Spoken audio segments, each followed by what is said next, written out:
மறுநாள் சாயங்காலம் அலுவலகத்திலிருந்து வீடு வந்த சேகர் பை ஒன்றில் தன் துணிமணிகளை அடுக்கி எடுத்துக்கொண்டான்.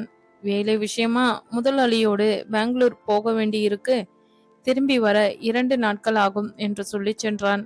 ஆனால் 2 நாட்களில் அவன் திரும்பவில்லை. அவன் வீட்டில் இல்லாதது ஒரு வகையில் இந்துமதிக்கு நிம்மதியே தந்தது. சாராய வாடையின்றி, சிகரெட்டு புகையின்றி, கண்டதற்கெல்லாம் கையை ஓங்கும் நிலையின்றி தற்காலிக அமைதி அந்த வீட்டில் நிலவியது. கணவனின் வருகைக்காக மனைவி வீட்டில் ஆவலுடன் காத்திருப்பதும், எப்பொழுதுதாடா வீட்டிற்கு சென்று பொண்டாட்டி பிள்ளைகளை பார்ப்போம் என்று கணவன் பரபரப்பதும் தான் இயல்பான இல்லற வாழ்க்கை. இங்கே அது தலைகீழாக இருப்பது இந்துமதியை வருத்தவே செய்தது. போய் 4 நாட்களாகியும் சேகர் திரும்பாதது சற்று கவலையே தந்தது. ஏண்டி இன்னும் வரலன்னு கொஞ்சமாவது கவலை இருக்கா பாரேன் என்று அங்கலாய்த்தாள் வேதம். அவன் வேலை செய்கிற இடத்துக்கு ஃபோன் செய்து விசாரி என்றாள் அவள். சேகரின் அலுவலகத்திற்கு ஃபோன் செய்த பொழுது பல விஷயங்கள் தெரிய வந்தன. அவன் கடந்த 4 நாட்களாக அலுவலகம் செல்லவில்லை என்றும், அலுவலக காரணமாக எங்கேயும் அவனை அனுப்பவில்லை என்றும் தெரிய வந்தது. அவனுடைய முதலாளி, இதை பாருமா, இப்படி அடிக்கடி சொல்லிக்கொள்ளாம லீவு போட்டுக்கிட்டு கேட்டா 1000 சாக்கு போக்கு சொல்லிக்கிட்டு இருந்தா சரிப்பட்டு வராது, சீட்டை கிழிச்சிடுவேன்னு உன் புருஷன்கிட்ட சொல்லு என்று எச்சரித்தார். 6வது நாள் வந்து நின்றான் சேகர். என்னங்க, எங்க போயிருந்தீங்க? நீங்க வேலை விஷயமா பெங்களூர் போகலன்னு எனக்கு தெரிஞ்சு போச்சு என்றாள் இந்துமதி.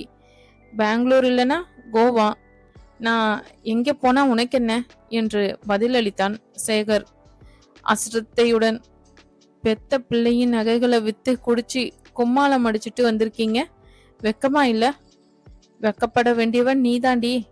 இம்மாவும் பெரிய வீட்டு பெண் வெறுங்கையோடு வந்து எனக்கு பாரமா வந்திருக்க என்றவன் சட்டென அவளுடைய தலைமயிரை பிடித்து தலையை சுவரில் மோதினான்.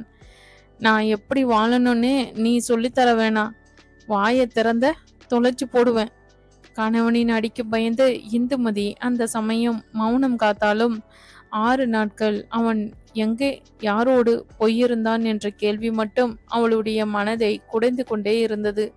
அவள் அவனிடம் கேட்ட பொழுதெல்லாம் அவன் கத்தி ஆர்ப்பாட்டம் செய்து அவளுக்கு பதில் கொடுக்காமல் சமாளித்தான். கடைசி வரை இந்துமதியின் கேள்விக்கு பதில் கிடைக்கவே இல்லை. பல விஷயங்கள் இந்துமதியின் மனதில் கேள்வியாக தொங்கின. கணவன் குடும்ப தலைவன் என்றால் மனைவி குடும்ப தலைவி அல்லவா?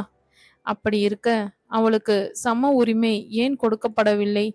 இந்த வரதட்சணை பழக்கம் எப்பொழுது ஏன் உண்டாயிற்று? அதன் தீமையை அறிந்து கொண்ட பின்னரும் ஏன் அதை ஒழிக்க யாரும் முயற்சிக்கவில்லை?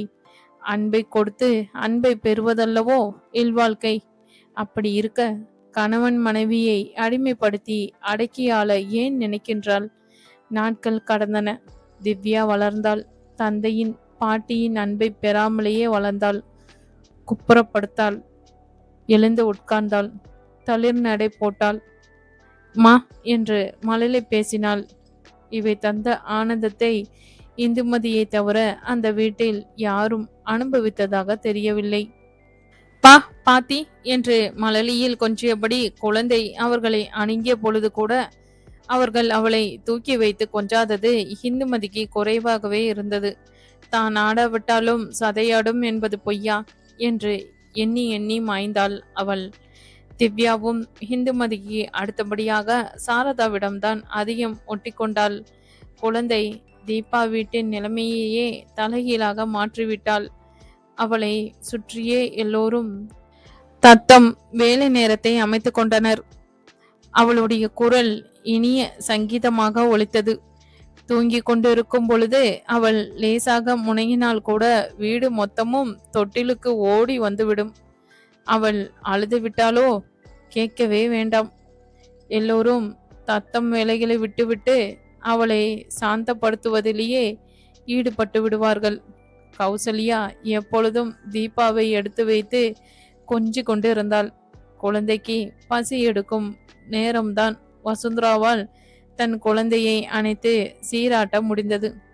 கௌசல்யா குழந்தையை தாயிடம் இருக்க விடாமல் தானே எப்பொழுதும் தூக்கி வைத்து கொண்டிருந்தாள். தீபாவை மார்போடு அணைத்து கொள்ள துடித்த வசுந்தராவின் ஆசை நிராசையாகவே இருந்தது. கௌசல்யா தன்னை நடத்தும் விதம் குறித்து வசுந்தரா ஒருபோதும் தியாகராஜனிடம் குறை சொன்னதே இல்லை. ஆனால் இப்பொழுது தாய்மை எல்லா கட்டுப்பாடுகளையும் உடைத்துவிட்டு பாய்ந்து வர அவள் தன் மௌனத்தை கலைத்தாள். ஏங்க, எப்பவும் அம்மாவே தீபாவை தூக்கி வச்சுக்கிட்டு இருக்காங்க, என்கிட்ட அவளை தர்றதே இல்லை என்று கணவனிடம் குறைப்பட்டாள். தியாகராஜன் தன் தாயிடம் நேரடியாகவே தெளிவாக பேசினான். அம்மா, தான் பெத்த பிள்ளைய தூக்கி கொஞ்சணும்னு குழாவணும்னு அவளுக்கும் தோணும் இல்ல. எப்பவும் நீங்களே வச்சுக்கிட்டு இருக்காம அவகிட்டையும் கொடுங்கம்மா என்றான் அவன். வத்தி வச்சிட்டாளா? என் மகனை என்கிட்ட இருந்து பிரிச்சா இப்போ என் பேத்தியையும் பிரிக்க பாக்குறாளா என்று பதிலுக்கு கத்தினாள் கௌசல்யா. நான் அப்பவே சொல்லல, பெத்தவளுக்கும் குழந்தைய கொஞ்சணும்னு தோணும்னு. அவகிட்ட கொடுன்னு சொன்னா கேட்டாதானே என்றார் பரமேஸ்வரர். தெரியுமே, நீங்களும் அவளுக்கு தான் வக்காலத்து வாங்குவீங்க. தரித்திரம் பிடிச்சவ, எல்லோரையும் மயக்கிட்டா என்று சொல்லி ஒப்பாரி வைக்கவே தொடங்கிவிட்டாள் கௌசல்யா. அதிர்ந்து போய் நின்று இருந்த தியாகராஜனை பார்த்து பரமேஸ்வரர், ஏண்டா பார்த்துக்கிட்டே நிக்கிற? உன் பொண்டாட்டி பிள்ளைய கூட்டிக்கிட்டு தனி கொடுத்தனும் போயிடு, இந்த ராட்சசி உங்களை வாழ விட மாட்டா என்று கத்தியவர் தன் நெஞ்சை பிடித்தபடி கீழே சாய்ந்தார். கடந்த சில நாட்களாக தான் மிகவும் சோர்வாட இருப்பதை உணர்ந்தாள் இந்துமதி. அடிக்கடி சுருண்டு அவள் படுப்பதை கவனித்த சாரதா, ஏண்டி திரும்பவும் உண்டாயிருக்கியா என்ன என்று கேட்டபொழுது அவள் திடுக்கிட்டாள். கடவுளே, என்ன இது? திவ்யாவுக்கு 1 வயதுதான் ஆகியிருக்கிறது. இப்பொழுது போய் இன்னொரு குழந்தையா? இருக்கிற ஒரு குழந்தையே சரியா கவனித்து கொள்ள போதுமான வருவாய் இல்லை என்று அவள் கலங்கி நிற்கையில் மாமியாரும் கணவனும் அவள் கர்ப்பத்தில் குழந்தையை கலைத்து விடும்படி வற்புறுத்தினர். இல்லைங்க, வயிற்றுல வந்தாச்சு, பிரசவிச்சு குழந்தைய நல்லபடியா வளர்க்க வேண்டியது நம்ம பொறுப்பு. நம்மால கட்டுப்படி ஆகாதுன்னு தோணுச்சுன்னா முன்னாலே கவனமா இருக்கணும் என்ற வாதாடினாள் அவள். நீ சொல்லுவ, இவன் சம்பாதிச்சு கொண்டு வரது நமக்கே போதல என்று எதிர்ப்பு குரல் எழுப்பினாள் வேதம். இவர் குடிப்பதை கட்டுப்படுத்தினா குழந்தைக்கு ஒழுங்கா சோறு போட முடியாதா என்ன என்றாள் இந்துமதி எரிச்சலுடன். என்னடி வாய் நீளுது? உன் அப்பன் சொத்தையா குடிச்சு அழிக்கிற? என் சம்பாத்தியத்தில் ஏன் இஷ்டப்படி என்ன வேணும்னாலும் செய்வேன், நீ யாரடி கேட்பது என்றபடி அவளை அடிக்க கை ஓங்கினான். ஒரு அடி பின்னால் எடுத்து வைத்த இந்துமதி, இதுதானே வேண்டாங்கிற, எதை சொல்லணுமோ அத வாயால சொன்னா போதும். இன்னொரு விஷயம், கல்யாணத்துக்கு பிறகு புருஷன் சம்பாத்தியம் அவனுக்கு மட்டும் சொந்தமானது இல்ல, அவனோட பொண்டாட்டி பிள்ளைகளுக்கும் அதுல பங்குண்டு. எல்லா சம்பாத்தியத்துக்கும் தான் ஒருத்தனே சொந்தம் கொண்டாடணும்னா அவன் கல்யாணமே செய்துக்க கூடாது என்றாள். ரொம்ப திமிர் தாண்டி உனக்கு, பெரிய வீட்டு பெண்ணு இல்லையா? வாழை சுருட்டிட்டு இருக்கணும், இல்லனா ஓட்ட நறுக்கிடுவேன் என்றான் சேகர். இந்துமதி நோகாமல் தன் தலையில் அடித்து கொண்டாள். இங்கே என்ன சொன்னாலும் உரைக்காது. சொல்வதன் பொருளை புரிந்து கொள்ளாமல் எதிர்வாதமிடும் ரகத்தை சேர்ந்தவன் இவன். ஈகோ வேறு. காயப்பட்டு அலறும் பொழுது சரி தவறு எது என்று பார்க்கும் குணம் மறைந்து போய்விடுகின்றதே. பிரச்சனையை தீர்க்க வேண்டுமென்ற எண்ணம் இருந்தால்தானே ஈகோவும் ஒத்துழைக்கும். இரவு படுக்கையில் அன்று நடந்தவைகள் இந்துமதியின் நினைவில் வந்தன. எதற்கெடுத்தாலும் கணவனையே குற்றம் சொல்லி என் கடமை நின்று தப்பித்துக் கொள்கிறேன். நான் குடும்பத்தில் சம உரிமை கோரும் பெண் சம்பாதிக்கும் பொறுப்பை ஆண் இனத்தின் மீது சுமத்திவிட்டு ஒதுங்கி இருப்பது சரியா? வீட்டின் நிதி நிலைக்கேற்ப சிக்கனமாக செலவு செய்வதோடு தேவைப்பட்டால் வீட்டின் வருமானத்தை பெருக்க பெண்களும் கை கொடுக்க வேண்டாமா?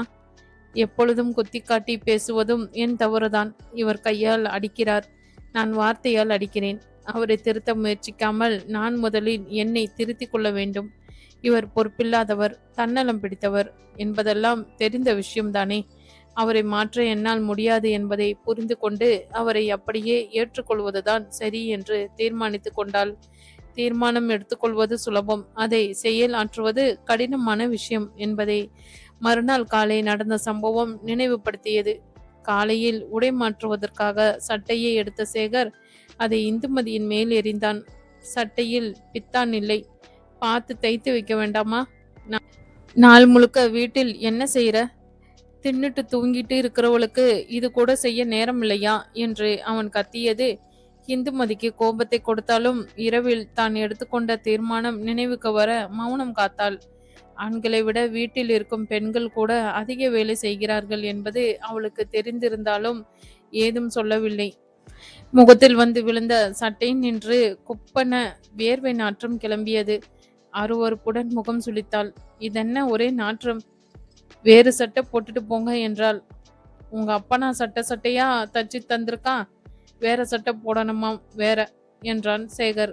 இந்துமதி பதிலுக்கு, எங்க அப்பா எதுக்கு சட்டை தச்சு தரணும், அதான் வளர்த்து ஆளாக்கி தன் பெண்ணையே தார வாத்து தந்திருக்காரே என்றாள். ஆமா, ஊர்லயே உலகத்துல இல்லாத வழக்கமா வெறும் கழுத்தோடு அனுப்பி வச்சிருக்கான் பாரு. என்ன அவன் இவன்னு மரியாதை இல்லாம பேசுறீங்க? நீ என்னடி மரியாதை கொடுக்குற எனக்கு? நீங்களே உங்க மதிப்பை மரியாதையை இழந்துட்டீங்க. வரதட்சணை வாங்குற எதிர்பார்க்கிற புருஷன் தன் கம்பீரத்தை இழந்துடுறான்னு வரதட்சணைக்காக மனைவியை சித்திரவதை செய்கிறவன் காலடி தூசாகி விடுகிறான். மனைவி மக்கள் மேலுள்ள தன் பொறுப்பை உணர்ந்து நடத்துகிறவன் தான் கம்பீரமா நிமிர்ந்து நிற்கிறான் என்று ஒரு வியாக்கானமே கொடுத்து விட்டாள் இந்துமதி. என்னடி லெக்சர் அடிக்கிற? ஒரு கேள்விக்கு 9 பதிலா?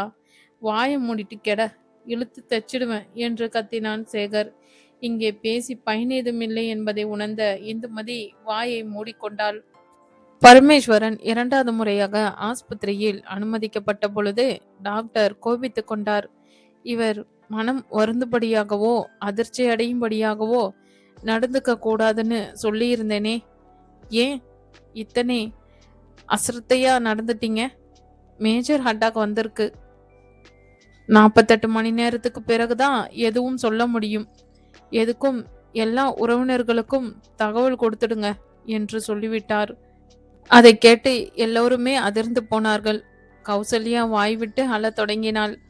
அவளுக்கு ஆறுதலாக நெருங்கி வந்து, அம்மா, அப்பாவுக்கு ஒன்றும் ஆகாது என்று சொன்ன வசுந்தராவை கையால் தள்ளிவிட்டாள். நீ ஒன்றும் சொல்லாத, எல்லாம் உன்னால வந்த வினதான். முதல்ல என் பையனை என்கிட்ட இருந்து பிரிச்ச, இப்போ பேத்தியையும் பிரிக்க பார்க்குற, அடுத்தபடி என் புருஷனையுமா? உன்னால் வந்த சண்டையினால் தான் இப்படி சாக கிடக்கார் என்று புலம்பினாள். தியாகராஜன் தாயை அதட்டினான். அம்மா, வாயை மூடிட்டு இரு. வாயில் வந்தபடி அவளை பேசாத. உண்மையை சொல்ல போனா எல்லாத்துக்கும் நீதான். மேற்கொண்டு அவன் தன் கோபத்தை கொட்டும் முன் வசுந்தரா அவனை ஒதுக்குப்புறமாக அழைத்து சென்றாள். இப்போ அம்மாவின் மனநிலை சரியில்லை, நீங்க பேசாம இருங்க. இந்துவுக்கு ஃபோன் பண்ணி சொல்லிடுங்க. இந்துமதி வெகு தீவிரமாக சிந்தித்தாள். வெறுமன சண்டை போட்டு கொண்டு இருப்பதில் அர்த்தமில்லை. வருமானத்துக்கு ஏதாவது வழி செய்தாக வேண்டும் என்று நினைத்தவள் தன் எண்ணத்தை சாரதாவிடம் வெளியிட்டாள். நீ என்ன வேலை செய்ய முடியும் இந்து? 10ஆம் வகுப்பு வரை தான் படிச்சிருக்க. இப்பெல்லாம் பியூன் வேலை செய்யறவன் கூட கிராஜுவேட்டாக இருக்கான். வேணும்னா ஒன்று செய்யலாம். சொல்லுங்கக்கா. குழந்தைகள் காப்பம் வச்சு நடத்தலாம். வேலைக்கு போற பெண்கள் தம் குழந்தைகளை உன்கிட்ட விட்டுட்டு போவாங்க. அவங்கள நீ கவனிச்சுக்கணும். அதுவும் முடியாத காரியம். உங்க வீட்டு சூழ்நிலை சரியில்லை, எல்லோருக்கும் இது தெரியும். அப்படி பிள்ளைகளை உங்க வீட்டில் விட்டுட்டு போவாங்க? சாரதா சொல்வதும் சரிதான். வேற என்ன செய்து வீட்டு வருமானத்தை பெருக்கலாம் என்று சிந்திக்கலானாள் இந்துமதி. சாயங்காலம் வீட்டுக்கு வந்த கணவனுக்கு வழக்கம் போல் டீ எடுத்து வந்தாள் இந்துமதி. அவனை நெருங்கியதும் வாடை வீசியது. உன்கிட்ட டீ கேட்டனா? கொண்டு போ அப்பாலே என்று குளறியவன் தள்ளாடியபடியே நடந்து சென்று படுக்கையில் சரிந்தான். ஏண்டா கை கால் கழுவிட்டு படுக்கிறது என்று மகனை கடிந்து கொண்ட வேதம் மருமகளை பார்த்து அவனுடைய பூட்ஸை கழட்டிடுடி என்று கட்டளையிட்டாள். ஹிந்துமதி முகம் சுளித்தாள். கிட்ட போக முடியல, ஒரே நாத்தம். குடிச்சிட்டு வந்திருப்போரோட பூட்ஸை கலட்டும் வேலையெல்லாம் செய்ய மாட்டேன். அது என்ன, பூட்ஸை கலட்டும் உணர்வு கூட இல்லாத அளவுக்கு குடிப்பது? வீட்டு செலவுக்கு தர பணம் இல்ல, குடிக்க எங்க இருந்து பணம் வருது? படுக்கையில் இருந்தே சேகர் குளறினான்.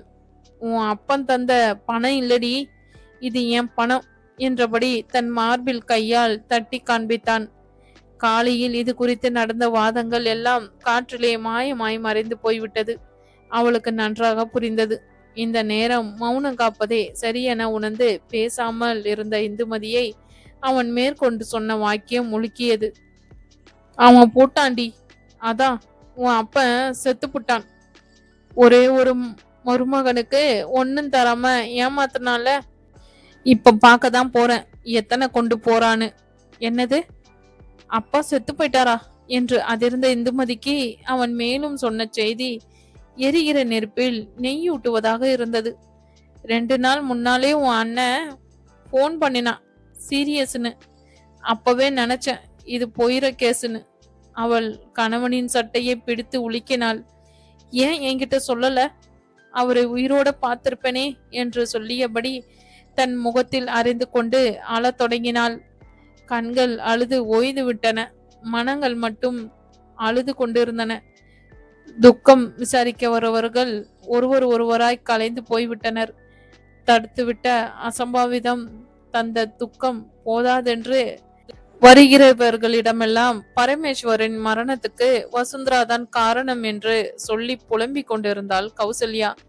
கேட்டு கேட்டு இந்துமதியின் காதுகள் நோக ஆரம்பித்தன. மனம் வெதும்பி தலை கவிழ்ந்து உட்கார்ந்திருக்கும் வசுந்தராவை பார்க்க பார்க்க பெற்றவள் மீது அடங்கா கோபம் உண்டாயிற்று அவளுக்கு. அம்மா, நீ இப்படியே இருந்தா ஒரு நாள் தனியாக தான் இருக்க போற என்றாள் அவள் பெற்றவளிடம். என் துக்கம் எனக்கில்ல தெரியும்.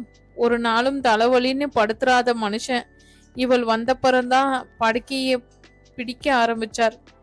ஏம்மா, உன் மாமனார் மாமியார் கூட உன் கல்யாணத்துக்கு அப்புறம் தானே போய் சேர்ந்தாங்க. ஏன், ஸ்ரீராமனின் கல்யாணம் சீதா தேவியோட நடந்ததுக்கு அப்புறம்தான் தசரதர் காலமானார்.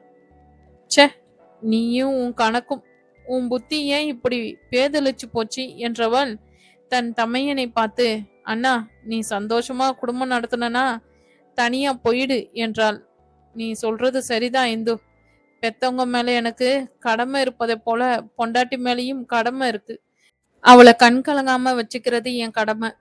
அம்மா எங்க மௌனத்தை தவறா புரிஞ்சு தலைக்கு மேல ஏறி உதைக்கிறா. தன் தவற்றை உணர்ந்து அவள் திருந்தனா சரி, இல்லனா என்றான் தியாகராஜன். வெச்சிட்டியாவத்தி என்று கோபமாக தன் மகளை பார்த்தாள் கௌசல்யா. நீ என் பெண்ணாடி. 8வது நாள் காரியம் முடிஞ்சதும் மூட்டை முடிச்ச தூக்கிக்கிட்டு உன் வீட்டுக்கு போய் சேர். இந்துமதி மௌனமானாள். மனதின் மூலையில் வலித்தது. உன் வீட்டுக்கு போ என்கிறாள் அம்மா. அப்படியாயின் இது என் வீடு இல்லையா? நல்லது கெட்டது பேச எனக்கு இந்த வீட்டில் உரிமை இல்லையா? நான் பிறந்து வளர்ந்த என் வீடு இனி என்னுடையது இல்லையா? திருமணமானதும் என் பிறந்த வீடு எனக்கு அந்நியப்பட்டு போய்விடுகிறதா?